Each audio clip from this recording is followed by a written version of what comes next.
Hello friends, मेरा नाम है Rahul and welcome back to my channel. जैसा कि आप लोगों के साथ में हमने देखा था पहले वाले वीडियो में, जहां पे हमने फ्रिट्जिंग ऐप के बारे में डिस्कस किया था, जहां पे मैं सर्किट डायग्राम किसी के साथ बहुत इजीली शेयर कर सकता हूं और वहां से मैं कोड भी अपलोड कर सकता हूं।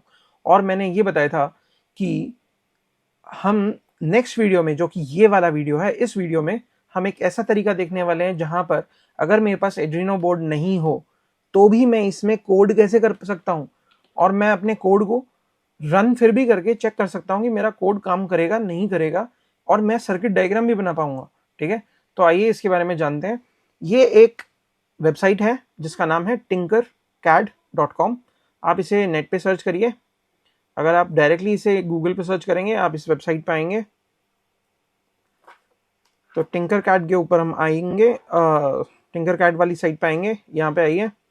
यहाँ पे आने के बाद आप करिए लॉगिन या साइन अप। पर्सनल अकाउंट बना लीजिए अगर आप यानी पर्सनली कर रहे हैं। अगर आपको स्कूल के थ्रू या और कुछ ऑप्शंस हैं तो आप in school option school accounts भी कर सकते हैं, but personal account good enough है। के थ्रू या एप्पल आईडी के थ्रू या खुद एक ईमेल या यूजर नेम के थ्रू लॉगिन कर। तो यहाँ पर जब मैं डैशबोर्ड के ऊपर आऊँगा तो मुझे कुछ ऐसा कुछ दिखाई देगा, जहाँ पे मैं 3D design, circuits, code blocks देख सकता हूँ। अब मुझे अगर आपका डैशबोर्ड कुछ ऐसा नहीं भी आता तो आप ये फर्स्ट ऑप्शन जो टिंकर है इस पर क्लिक करके सर्किट्स पे आ सकते हैं। यहाँ पे सर्किट्स पे आइए। सर्किट्स पे आने के बाद डायरेक्टली क्लिक कर सकते हैं start tinkering. Join class option आपको जब मिलेगा, जब कोई टीचर कोई सेशन ले रहा होगा और उसका आपको सेशन का आईडी चाहिए होगा, तो ये ऑप्शन मेरे ख्याल से शायद आपके लिए काम नहीं आएगा। स्टार्ट टिंकरिंग में जाइए। स्टार्ट टिंकरिंग में जाएंगे तो वहाँ पे आपको पहले हो सकता है एक डेमो क्लासेस दें, तो वो डेमो क्लासेस लीजिए, बहुत अच्छा रहेगा। सीख कर आइए। थोड़ा सा माइनर सा 5 या 10 मिनट लेता है वो, ये बताने के लिए आप इस टूल को कैसे यूज़ करेंगे, यानी इस वेबसाइट को कैसे यूज़ करेंगे और कैसे अपने कंपोनेंट्स को फिट करेंगे, कैसे इनको टेस्ट करेंगे। तो अभी के लिए हम डायरेक्टली स्टार्ट करते हैं। ठीक है, अभी मैंने इसको स्टार्ट किया। हम हमारा फ्रेश कंपोनेंट बना रहे हैं।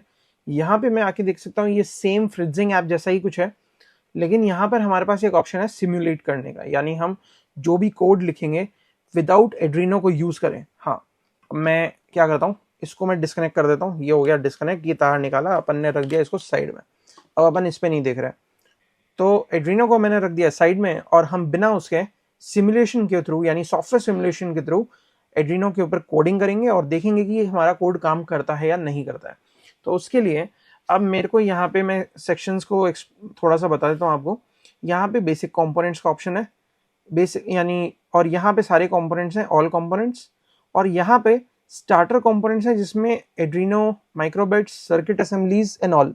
ठीक है, तो आप कंपोनेंट्स अलग सेक्शन है, स्टार्टर्स अलग सेक्शन है।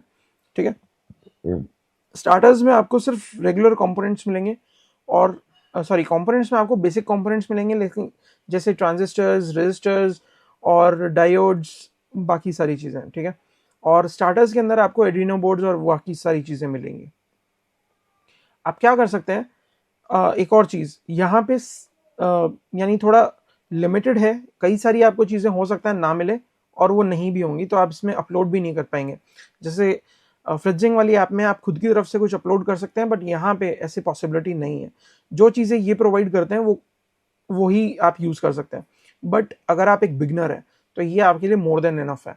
तो ये आपके लिए काफ़ी सारी चीज़ें आपकी हेल्प हो जाएंगी, यानी अगर आपको सिर्फ एक एड्रीनो बोर्ड के साथ करना है, लेकिन अगर आपको दूसरे कंपोनेंट्स यूज़ करने हैं, जैसे कई सारे और भी चीज़ें हैं, तो हो सकता है वो कुछ कंपोनेंट्स आपको मिले, मॉड्यूल्स मिले, नहीं मिले, सेंसर्स मिले, ना मिले, लेकिन कुछ बेसिक सेंसर्स एंड मॉड्यूल्स वो आपको ज़रूर मिलेंगे। ठीक है, तो हम सबसे पहले ऐड करते हैं एक एड्रीनो बोर्ड। तो यहाँ पे डायरेक्टली एक एड्रीनो बोर्ड मेरे को मिल रहा है विद ब्रेडबोर्ड, और साथ में अगर आप ये भी देखेंगे तो यहाँ पे एक ब्लिंकिंग एप्लीकेशन का कोड भी मेरे पास ऑलरेडी अवेलेबल है। ठीक है, तो अगर मैं चाहूँ तो उसको भी यूज़ कर सकता हूँ। मैं एक एग्जांपल दिखाता हूँ। जैसे इसको हम हटाते हैं, इसको पहले सिलेक्ट ऑल किया और डिलीट मारा और डिलीट कर दिया, और ब्लिंक वाले को हमने डाउनलोड कर लिया, यानी ड्रैग एंड ड्रॉप कर लिया हमने इस तरफ। अब ब्लिंकिंग एप्लीकेशन के अंदर अगर आप देखेंगे तो ये सेम डायग्राम है जो हमने बनाया था, यानी पिन नंबर 13 के ऊपर हमने रजिस्टर को कनेक्ट किया था फ्रिजिंग वाली ऐप के अंदर, और फिर एक एलईडी को कनेक्ट किया था। अभी यहाँ पर क्या मेरे पास ऑप्शन है, अगर मैं चाहूँ रन टाइम के ऊपर, यानी मेरे पास अगर मान लो रजिस्टर नहीं है, एलईडी नहीं है, या मेरे पास एड्रीनो ही नहीं है, तब भी मैं काम करके देख सकता हूँ। ठीक है, कैसे करेंगे वो भी देखते हैं। अभी ये क्या है, मैं इसके ऊपर अगर रजिस्टर पे क्लिक करता हूँ तो एक सेकेंड पहले हटाते हैं। अब रजिस्टर पे क्लिक करेंगे तो यहाँ पे ऑप्शन आ गया कि कितने ओम्स का रजिस्टर है। ये 220 ओम्स का रजिस्टर है दिखा रहा है। एलईडी पे क्लिक किया तो ये दिखा रहा है कौन से कलर की एलईडी चाहिए। चलो चेंज कर देते हैं, एलईडी हम ले लेते हैं ब्लू ले लेते हैं। ये ब्लू एलईडी आ गई। ऑरेंज लेनी है, ऑरेंज ले ली। ठीक है, और ये मेरा एड्रीनो बोर्ड है। अब यहाँ पे मेरे को कोड भी देता है, ये प्रोवाइड करता है, यानी इस एप्लीकेशन का ये एक एग्जाम्पल कोड है, इसका एक कोड भी देगा मुझे। तो मैं इस कोड को अगर देखूंगा तो ये कोड ब्लॉक्स के थ्रू यूज किया हुआ है, जो बहुत ही एक ईजी लैंग्वेज है बच्चों को सिखाने के लिए। लेकिन हम इसके ऊपर नहीं जाके हम डायरेक्टली कोड पे जाएंगे। तो यहाँ पे एक ड्रॉप डाउन है, यहाँ पे ऑप्शन है ब्लॉक्स प्लस टेक्स्ट, और एक है डायरेक्टली टेक्स्ट। तो हम टेक्स्ट पे चलते हैं, ब्लॉक प्लस टेक्स्ट को रहने देते हैं, टेक्स्ट पे आते हैं, कंटिन्यू हमारा, तो वो सारे ब्लॉक्स डिलीट हो गए हैं और हमारा कोड आ गया। तो ये कोड अगर देखेंगे बहुत सिंपल सा कोड है, वही कोड जो हम यूज करते हुए आए हैं ब्लिंकिंग एलईडी का पिछले 3-4 वीडियोस से। ये सेम एग्जैक्टली वही कोड है। पिन मॉड्यूल हमने डिफाइन करा और डिजिटल राइट किया एलईडी बिल्ट इन के ऊपर हाई 100 सेकेंड्स के लिए, यानी 100 मिली सेकेंड्स के लिए उसको ऑन किया, यानी 1 सेकेंड के लिए ऑन किया। फिर हमने उसको लो किया, फिर 100 मिली सेकेंड्स यानी 1 सेकेंड के लिए फिर से डाउन कर दिया। ठीक है, इस कोड को हम रन भी कर सकते हैं। अब हम इसको स्टार्ट सिमुलेशन बटन दबाएंगे, ये हमने क्लिक किया और ये जैसा कि आप देख सकते हैं ये एलईडी ऑन हो रही है, ऑफ हो रही है। तो ये हमारा कोड यानी कि परफेक्टली काम कर रहा है।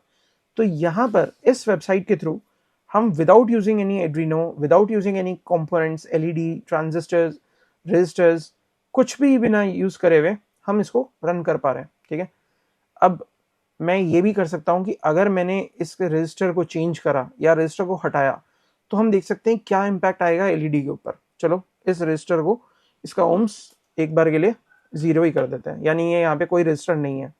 ठीक है, अब ये मुझे एक वार्निंग दिखा रहा है, अगर आप देख सकते हैं यहाँ पे क्या हो रहा है, एलईडी जल रही है लेकिन एक वार्निंग आ रही है। वार्निंग में अगर मैं देखूंगा तो यहाँ पर क्या है कि अगर आप ध्यान से देखिए तो ये एक बार इसको देख नहीं पा रहे हैं, तो इसको हम क्या करते हैं, डिजिटल राइट को इसको 20 सेकंड के लिए ऑन कर देते हैं। उसको एडिट करने के लिए पहले यहाँ पे स्टॉप सिमुलेशन करना पड़ेगा, और यहाँ पे हम इसको चेंज करके 20 सेकंड का कर देते हैं ताकि ये ऑन रहे, और फिर स्टार्ट सिमुलेशन करते हैं।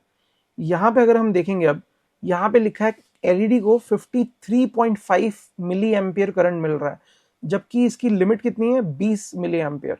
तो यानी इसकी लाइफ जो है, एलईडी की लाइफ बहुत जल्दी खराब हो सकती है, यानी ये शॉर्ट हो जाएगी इसकी लाइफ, यानी बहुत जल्दी खराब हो सकता है। इसीलिए हमने एक बीच में रजिस्टर ऐड किया था। ठीक है, ऑल्दो अभी के लिए यानी काम कर रहा है, ठीक है, सॉफ्टवेयर है, कोई दिक्कत नहीं है, लेकिन एक्चुअल में अगर आप एलईडी प्लेस करोगे तो एलईडी से पहले हमें एक रजिस्टर लगाना जरूरी है। अब चलो उसी रजिस्टर को वापस कर देते हैं। अब ये रजिस्टर अगर मैंने 220 ओम्स का लगा दिया तो अब देखो एरर आना बंद हो गया। ठीक है, अब एरर नहीं आ रहा, वार्निंग नहीं आ रही। अब अगर मैं इसी रजिस्टर को, इसकी वैल्यू बढ़ाकर किलो ओम्स में कर देता हूं और यहाँ पे लगा देता हूं मैं 1 किलो ओम का रजिस्टर, तो अगर आप देख रहे हो तो इसकी ऑन होने का बहुत डिम हो गई है ये, यानी हो सकता है ये आपको डिस्प्ले में दिखाई नहीं दे रहा हो, लेकिन अब ये ऑफ हो गई है, ये ऑन हो गई है, बहुत इसकी ब्राइटनेस कम हो गई है। तो ये सेम चीज़ मैं पहले वाली वीडियो में, फ्रिजिंग वाली एप्लीकेशन के वीडियो में मैंने आपको शो किया था, और यहाँ पे भी मैंने आपको सिमुलेशन के थ्रू शो कर दिया। तो ये बहुत ही सिंपल एप्लीकेशन है, वेबसाइट है, जहाँ पे आप अपने प्रोग्राम्स को सिमुलेट कर सकते हो और रन कर सकते हो, यानी code as it is code लो, यहाँ पे रन कर सकते हो। अब हम हमारे पुराने वाले कोड को जो हम आज तक चलाते आए हैं, इस कोड को फिर से इधर कॉपी करते हैं और इसी एप्लीकेशन पे डाल देते हैं। ठीक है, इसको पहले स्टॉप सिमुलेशन करेंगे क्योंकि कोड मॉडिफाई करने से पहले हमें स्टॉप करना पड़ेगा, और अब इसको रन करते हैं। तो ये जो एप्लीकेशन है ये इस कुछ चीज़ों को समझ नहीं पा रहा है, जैसे कि Arduino.h लाइब्रेरी को नहीं समझ पा रहा है, तो इसको हम हटा देते हैं। क्योंकि ये इसके समझ के बाहर है। अभी ये काम कर रहा है। अभी ये देख सकते हैं कि एलईडी बहुत जल्दी ऑन एंड ऑफ हो रही है, और इसको मैं किलो ओम से ओम्स में ही कर देता हूँ, और यहाँ पर हम बार के लिए 100 ओम्स का रजिस्टर लगाते हैं। इसको ऑरेंज की जगह कर देते हैं रेड, ताकि ये मेरे को दिखे। अब ये दिख रहा होगा आपको कि रेड ब्लिंक कर रहा है, ठीक है। तो this is that program. Same program हमने सिमुलेट करके बना लिया। सिमिलरली हम यहाँ पे और भी प्रोग्राम्स को सिमुलेशन कर सकते हैं। अब हम आने वाले जितने भी वीडियोस हैं वहाँ पे जो हम सीखना वाले हैं, अगर पॉसिबल हुआ यहाँ पे सिमुलेट करना तो हम यहाँ पे भी दिखाएंगे, और एक्चुअल में उसको करके भी दिखाएंगे, ठीक है। तो आज के लिए इतना ही। अगर ये आपको वेबसाइट पसंद आए तो यहाँ पर आप जाके और भी कोड्स चेक कर सकते हैं, ठीक है। यहाँ पे आप एक बार कोड सेक्शन को ऑफ कीजिए। यहाँ पे देखेंगे बहुत सारे सेक्शंस हैं। Analog input, digital read, serial के लिए, मेलोडी के लिए, टोन के लिए, सर्वो मोटर को ऑन एंड ऑफ करने के लिए। तो एक बार इसको हटाते हैं पूरे को और डिलीट करते हैं। ये सर्वो मोटर वाला ले लेते हैं। सर्वो मोटर एक ऐसी मोटर होती है जो हम इसको कंट्रोल कर सकते हैं, मोटर का डायरेक्शन और मूवमेंट, ठीक है। इसको हम सेम वे में अब इसका डायरेक्टली स्टार्ट सिमुलेशन बटन दबा देते हैं। कोड तो है इसमें। अब ये मोटर क्या है, घूम रही है और वापस अपनी जगह पे आ रही है, यानी कि एक फुल 180 डिग्री टर्न लेती है, वापस आती है। ये मोटर्स यूजुअली हमें अगर कहीं पे भी मूवमेंट करना है, यानी हमें कोई भी हमारे प्रोग्राम में, यानी हमारे प्रोजेक्ट में जो हम एक्चुअल फिजिकल प्रोजेक्ट बनाएंगे, वहाँ पे अगर हम इसके मोटर को मूवमेंट कराना है या कोई भी कंपोनेंट को इसके ऊपर लगा के हमें मूवमेंट कराना है, तो हम सर्वो मोटर्स यूज़ करते हैं, ठीक है। तो ये बहुत इजीली हम कर पा रहे हैं। अब यहाँ पे हम स्टॉप सिमुलेशन करते हैं, कोड देखते हैं। अब ये फिर से इसने ब्लॉक्स में यूज़ करा है। हम यहाँ से ब्लॉक एंड टेक्स्ट करेंगे तो ये ऐसा दिखेगा, यानी ब्लॉक्स भी दिखेंगे और कोड भी दिखेगा। तो ये हम कोड, अगर यही कोड लेके हम हमारी एप्लीकेशन के ऊपर अगर अपलोड करते हैं, और यही जो सर्किट इन्होंने बना रखा है, ये सेम सर्किट को कनेक्ट करते हैं हमारे एड्रीनो के साथ में, अगर सर्वो मोटर को, तो वो वर्क करेगा, ठीक है। तो इसलिए कई जगहों पे हम अगर जब आगे आने वाले वीडियोस के अंदर यहीं पे सिमुलेशन के थ्रू देखेंगे, ठीक है। और साथ में अगर कहीं पे बहुत इंपॉर्टेंट कोई ऐसी चीज़ हुई जो दिखाने में मज़ा आएगा, देखने में मज़ा आएगा ना, उसको हम करके भी देखेंगे, ठीक है। तो आज के लिए बस इतना ही। Thanks everyone. Like and subscribe my channel, and bye bye.